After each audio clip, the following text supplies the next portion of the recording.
Academics world کے سبھی احباب کو محبت برا سلام۔ سامعین و ناظرین، آج کا موضوع تھوڑا سا مختلف ہے کیونکہ اس موضوع کی اہمیت اور افادیت اور اس کو سمجھنے کے لیے اس دور میں اشد ضرورت ہے۔ اور موضوع شروع کرنے سے پہلے میں عرض کرتا چلوں کہ تھوڑا نہیں پورا سوچئے گا۔ تو چلتے ہیں موضوع کی طرف۔ عباسیہ حکومت کے آخری دور میں ایک وقت وہ آیا کہ جب مسلمانوں کے دارالخلافہ بغداد میں ہر دوسرے دن کسی نہ کسی دینی مسئلہ پر مناظرہ ہونے لگا۔ جلد ہی وہ وقت آ گیا کہ جب ایک ساتھ ایک ہی دن بغداد کے الگ الگ چوراہوں پر الگ الگ مناظرے ہو رہے تھے۔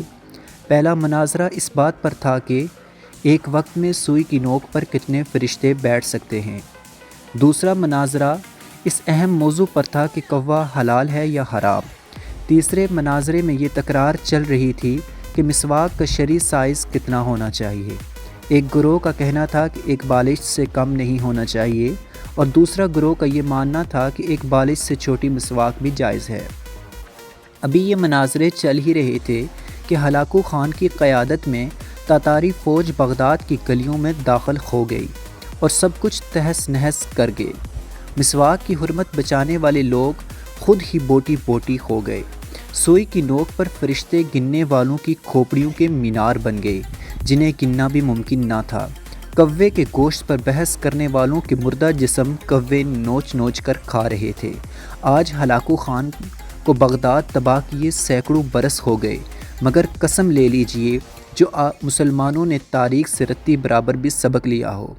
آج ہم مسلمان پھر ویسے ہی مناظرے سوشل میڈیا پر یا اپنی محفلوں، جلسوں اور مسجدوں کے ممبروں سے کر رہے ہیں کہ داڑھی کی لمبائی کتنی ہونی چاہیے، یا پھر پاجامہ کی لمبائی ٹخنے سے نیچے نیچے یا کتنی اوپر شرعی اعتبار سے ہونی چاہیے۔ مردہ سن سکتا ہے یا مردہ نہیں سنتا؟ امام کے پیچھے سورہ فاتحہ پڑھنا جائز ہے کہ نہیں؟ قوالی اور مشاعرے کرنا ہمارے مذہبی فرائض میں شامل ہونے لگے۔ فرقے اور مسلک کے ہمارے جھنڈا بردار صرف اور صرف اپنے اپنے فرقوں کو جنت میں لے جانے کا سرٹیفکیٹ اور دعوے کرنے لگے۔ اور دور حاضر کا ہلاکو خان، جیسا کہ یہود و نصارہ اور اسرائیل اور امریکہ، جو اس دور کا ہلاکو خان ایک ایک کر کے مسلمان ملکوں کو نیست و نابود کرتا ہوا آگے بڑھ رہا ہے۔ افغانستان، لیبیا، عراق، فلسطین کے بعد شامی بچوں کی کٹی پھٹی لاشوں کی گنتی کرنے والا کوئی نہیں ہے۔ بے گناہوں کی کھوپڑیوں کے مینار پھر بنائے جا رہے ہیں۔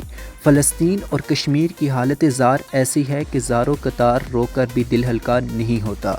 آدم علیہ السلام کی نسل کے نوجوان، بوڑھے اور بزرگوں کی لاشوں کو کوے نوچ نوچ کر کھا رہے ہیں، اور حوا کی بیٹیاں اپنی عصمت چھپانے امت کی چادر کا کونا تلاش کر رہی ہیں۔ جی ہاں، اور ہم خاموشی سے اپنی باری آنے کا انتظار کر رہے ہیں۔ یاد رکھیے گا کہ اگر آج یہ آگ کسی دوسرے گھر میں لگی ہے تو وہ آگ کل کو ہمارے گھروں تک بھی پہنچ سکتی ہے۔ اگر ہم انہی بے معنی باتوں میں الجھے رہے تو دشمن نے یہ نہیں دیکھنا کہ کس کی داڑھی چھوٹی ہے اور کس کا پاجامہ ٹخنوں سے نیچے ہے۔